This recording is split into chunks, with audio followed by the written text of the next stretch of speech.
مفتی صاحب اس بارے میں کچھ توجہ فرمائیں. کل موٹر سائیکل والوں نے بہائی شروع کر دی, پیچھے دو خواتین بٹھاتے ہیں, بیٹی یا بہو کو بالکل مردوں کی طرح بٹھاتے ہیں, اور غیرت جب ختم ہو جائے تو جو مرضی کرو. ٹھیک ہے نا, یہ سب براڈ مائنڈڈ بنتے جا رہے ہیں. یار کیا ہوتا ہے مولویوں نے کہا یوں بیٹھو, جس طرح بیٹھ کے تو ہم کون سا غلط ہیں, تو آپ پینٹ اٹھار کے بٹھاؤ اس کو اپنے ساتھ, صحیح ہے نا, اس کے کپڑے اتار کے بٹھاؤ, آپ پینٹ اٹھار کے بٹھاؤ اس کو اپنے ساتھ, صحیح ہے نا, اس کے کپڑے اتار کے بٹھاؤ, آپ پینٹ اٹھار کے بٹھاؤ اس کو اپنے ساتھ, صحیح ہے نا, اس کے کپڑے اتار کے بٹھاؤ. آپ شادی کے موقع پر پیسے لوٹانا, سلامی دینا جائز ہے, بالکل, یہ تو ایک کلچرل چیز ہے, جائز ہے, بشرطے کہ وہ پیسے لوٹانے میں مرد و عورت کا اختلاط نہ ہو جائے لوٹنے والوں میں. باقی جو کلچرل ایکٹیویٹیز ہیں نا اس طریقے سے لوٹا کے, اس میں کوئی ایسا مسئلہ نہیں ہے کہ جس کو آپ کوئی شرعی گرفت کریں. جس نے شرعی گرفت کرنی ہے تو کتاب و سنت سے دلائل لے کے آئے اور کہ جی یہ قرآن و سنت نے فلاں جگہ منع ہے. یہ ساری کلچرل چیزیں, اس کو تو چھوڑ دے. جو باقی چیزیں کر رہے ہیں, یہ جو اب دولہا دلہن کو لینے جاتا ہے ہمارے معاشرے میں, تو گدھے پہ بیٹھ کے جاتا ہے یا اونٹ پہ بیٹھ کے جاتا ہے یا کار میں. تو مجھے تو آج تک کبھی یہ لکھا بھی نہیں آیا کہ کیا کار میں جا کے دلہن لے کے آنا سنت ہے یا میں اونٹ کرائے پہ لوں. وہ زنانی نے آنا ہی نہیں تیرے نال, ہاں وہ ڈر لگ جاتا ہے. اگلے دن ایک وہ لطیفے سنانے والے مولوی کا ایک کلپ میں دیکھ رہا تھا, تو وہ اس سے کسی نے پوچھا کہ موٹر بائک پہ اگر کوئی عورت ایک ٹانگ ادھر کر کے بیٹھ جائے, اب اس کا جواب ایک مہذب انداز میں تم دو. وہ کہنے لگا یہ اتنا لبرلزم ہے ان کو اپنی عورتوں کے کپڑے اتار کے ان کو بٹھایا کرے. نعوذ باللہ. مفتی صاحب اس بارے میں کچھ توجہ فرمائیں. کل موٹر سائیکل والوں نے بہائی شروع کر دی, پیچھے دو خواتین بٹھاتے ہیں, بیٹی یا بہو کو بالکل مردوں کی طرح بٹھاتے ہیں, اور غیرت جب ختم ہو جائے تو جو مرضی کرو. ٹھیک ہے نا, یہ سب براڈ مائنڈڈ بنتے جا رہے ہیں. یار کیا ہوتا ہے مولویوں نے کہا یوں بیٹھو, جس طرح بیٹھ کے تو ہم کون سا غلط ہیں, تو آپ پینٹ اٹھار کے بٹھاؤ اس کو اپنے ساتھ, صحیح ہے نا, اس کے کپڑے اتار کے بٹھاؤ, آپ پینٹ اٹھار کے بٹھاؤ اس کو اپنے ساتھ, صحیح ہے نا, اس کے کپڑے اتار کے بٹھاؤ, آپ پینٹ اٹھار کے بٹھاؤ اس کو اپنے ساتھ, صحیح ہے نا, اس کے کپڑے اتار کے بٹھاؤ. آپ یہ علماء کی لینگویج ہے. اگر یہ پبلک میں لینگویج ہے نا تو آپ سمجھ لیں کہ مدرسوں میں کیا ہوگا, کیا کچھ ہوتا ہوگا. میاں, ہاں میاں, لوگ کیا کہیں گے. اب لوگ کیا کہیں گے اگر میں بتاؤں مدرسوں میں کیا ہوتا ہے, اور آج نہیں پرانے مدرسوں میں بھی کیا ہوتا تھا. اس لیے اس ٹاپک کو میں ادھر چھوڑتا ہوں. تو یہ بات ہے کرنے کا, تو اس کے لیے پھکی سن لیں. اس مولانا سے, اس مفتی سے پوچھو کہ صحابہ کرام علیہم رضوان یا ان کی جو بیویاں تھیں وہ جب اونٹ پہ بیٹھا کرتی تھیں تو دونوں ٹانگیں ایک طرف کر کے بیٹھتی تھیں یا ایک ٹانگ ادھر کر کے ایک ادھر. وہ جو ڈولی رکھنے والی بات ہے نا, وہ تو چند ایک جو امیر لوگ تھے وہ بےچارے وہ ہودج بنا سکتے تھے. ہم عورتیں تو اس طرح ہی بیٹھتی تھی. صحیح بخاری مسلم دونوں میں موجود ہے. نبی علیہ السلام جب غزوہ خیبر سے واپس آ رہے تھے تو نبی علیہ السلام نے اونٹ پہ بیٹھے ہوئے اور اپنے پیچھے آپ صلی اللہ علیہ وآلہ وسلم نے سیدہ صفیہ کو بٹھایا ہوا تھا. ہودج نہیں تھا, اونٹ پہ ڈائریکٹ بیٹھے ہوئے تھے اور پیچھے بٹھایا تھا. تو پیچھے جب کوئی عورت بیٹھی ہوگی اونٹ پہ تو دونوں ٹانگیں ایک طرف کر کے, تو آپ جس مرضی کو بٹھائیں وہ جا کے نیچے گرے گا جب اونٹ چلے گا. وہ آپ کر ہی نہیں سکتے. اونٹ کی انہوں نے کوہان کے اوپر ایک وہ لکڑی سی رکھی ہوتی ہے, اس پہ وہ اگلا بندہ پکڑ کے بیٹھتا ہے اور جو پیچھے والا ہے اس کو پیچھے پکڑ کے بیٹھتا ہے. تو نبی علیہ السلام نے اپنی بیوی کو اپنے پیچھے بٹھایا تھا. لہٰذا مفتی صاحب رجوع کریں, نبی علیہ السلام نے جو اس زمانے کی جو موٹر بائک تھی نا, اس پہ ایک ٹانگ ادھر کر کے اور ایک ٹانگ ادھر کر کے اپنی بیوی سیدہ صفیہ کو بٹھایا. لیکن ان لوگوں کا کیا حدیثوں سے لینا دینا, یہ تو پڑھتے ہیں اپنے بزرگوں کی کتابیں. میاں بس اتنا, زیادہ نہیں, زیادہ آگے نہیں جاؤں. یہ تو وہ پڑھتے ہیں.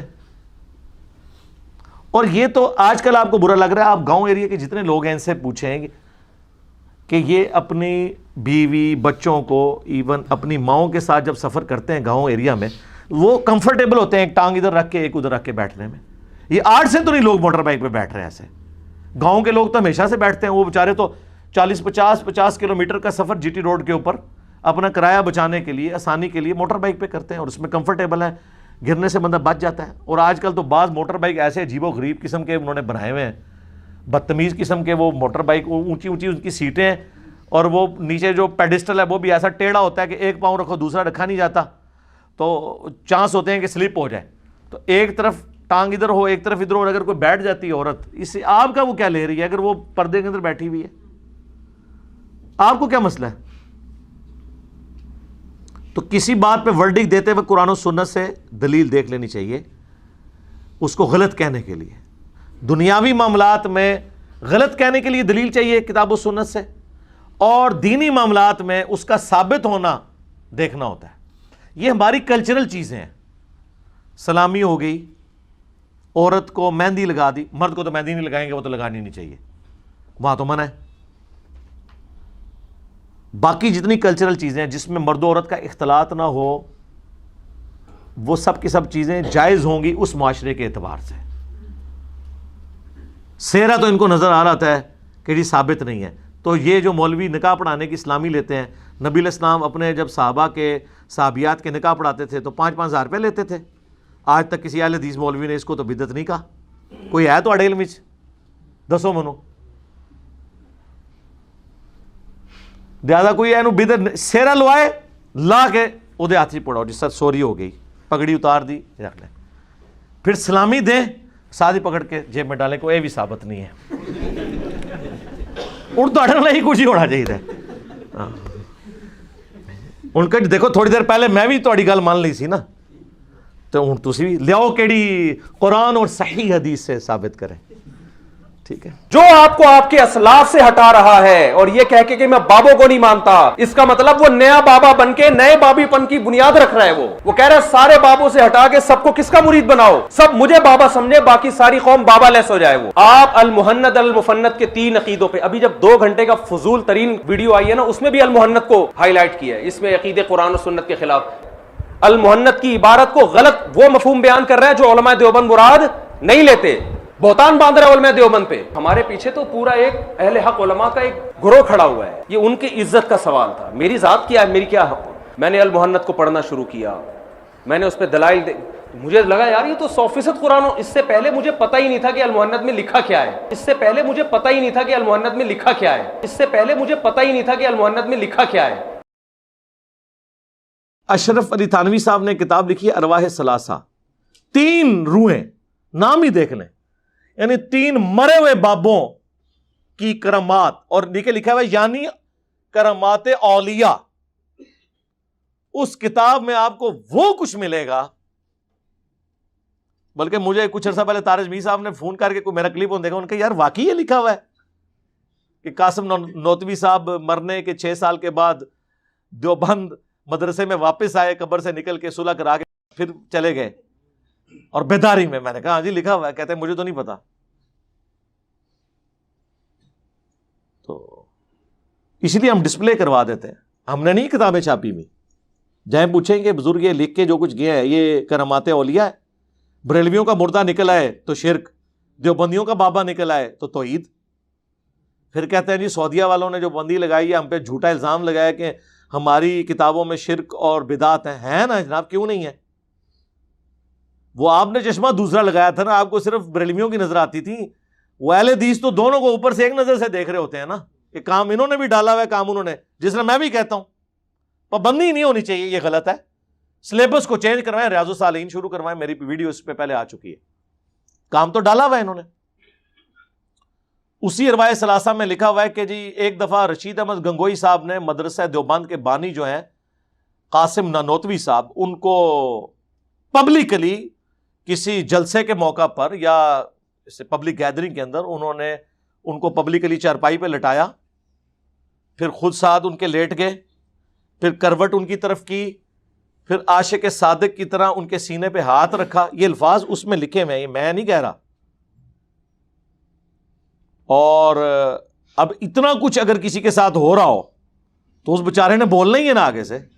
تو قاسم نانوتوی صاحب جو مدرسہ دیوبند کے بانی ہیں, انہوں نے کہا کہ میاں یہ کیا کر رہے ہو, لوگ کیا کہیں گے؟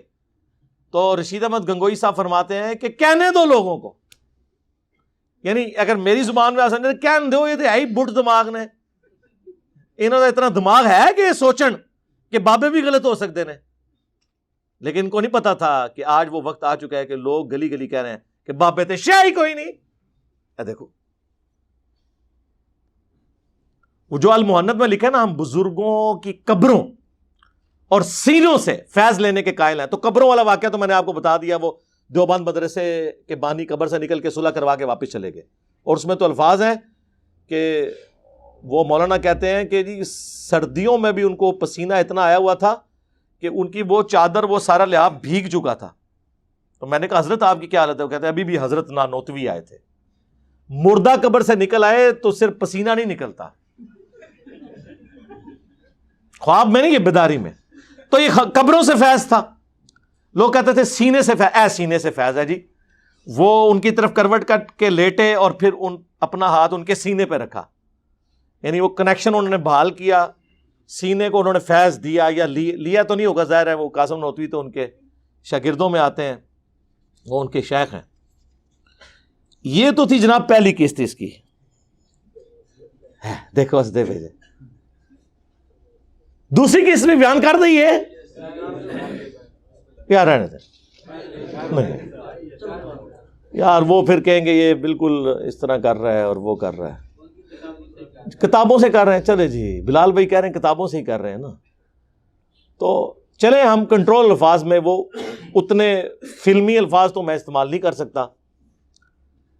تذکرۃ الرشید ایک کتاب ہے جس میں رشید احمد گنگوئی صاحب کا تذکرہ ہے، یعنی ان کے حالات زندگی ہیں اور ان کے اپنے چاہنے والوں نے بیان کیے ہیں. اس میں اس کی اگلی اور سمجھ لیں آخری قسط ہے، یا آج جو ہم بیان کر رہے ہیں یہ آخری قسط ہوگی ان کے لیے. اس میں اس خواب کا ذکر موجود ہے. یہ تو بیداری تھی نا کہ وہ عاشق صادق کی طرح لیٹے، اور قاسم نانوتوی کو بھی سمجھ آ گئی. انہوں نے کہا میاں کیا کر رہے ہو، لوگ کیا کہیں گے. اس کی اگلی قسط یہ ہے کہ تذکرۃ الرشید میں لکھا ہے کہ رشید احمد گنگوئی صاحب کہتے ہیں کہ میں نے ایک رات خواب میں دیکھا کہ مولانا قاسم، جن کو انہوں نے پہلے لٹایا تھا اور سینے میں فیض ٹرانسفر کیا تھا، وہ دلہن کی شکل میں میرے عقد میں آئی ہیں. جی جی جی جی جی، وہ دلہن کی شکل میں، یہ نہیں انہوں نے کہا کہ میری دلہن اس شکل میں آئی، انہوں نے کہا وہ دلہن کی شکل میں میرے خواب میں آئیں، عقد میں آئی، خواب میں ہی انہوں نے دیکھا. اور اس کو آگے بیان کرنے سے پہلے میں بتا دوں کہ بخاری مسلم دونوں میں حدیث ہے کہ خواب کی 3 اقسام ہیں: اللہ کی طرف سے، شیطان کی طرف سے، یا نفس کی طرف سے. نفس کی خواہشات بھی بعض اوقات اس طرح سامنے آتی ہیں. جیسے عمران خان صاحب نے 2013 میں کہا کہ میں نے خواب دیکھا ہے کہ میں پرائم منسٹر بننے والا ہوں، کلین سویپ کیا ہے. اس وقت تو نہیں ہوا، بعد میں کلین سویپ نہیں ہوا، پرائم منسٹر وہ بن گئے. تو اس وقت جو خواب انہوں نے دیکھا تھا نا، وہ ان کی نفس کی خواہش تھی، وہ سامنے آئی. ہر وقت جب بندہ سوچے تو کچھ نہ کچھ تو ہو جاتا ہے. ڈاکٹر طاہر القادری صاحب نے تو آپ میں سے کئی لوگوں کی پیدائش سے پہلے یہ خواب دیکھا ہوا ہے. تو نفس کی خواہش ہی تھی نا، ہوئی تو نہیں، کوئی غیبی خبر تو نہیں تھی وہ والی. تو کہتے ہیں جی میں نے خواب میں دیکھا کہ وہ جو ہیں وہ دلہن کی شکل میں میرے پاس آئی ہیں، اور پھر وہ ان کا نکاح ہوا، اس کے بعد پھر روحانی اولاد بھی ہوئی. ہاں جی. اور اس کے بعد یار یہ اگر کسی کو خواب آیا بھی تھا تو ظالموں اس کو لکھنے کی کیا ضرورت تھی.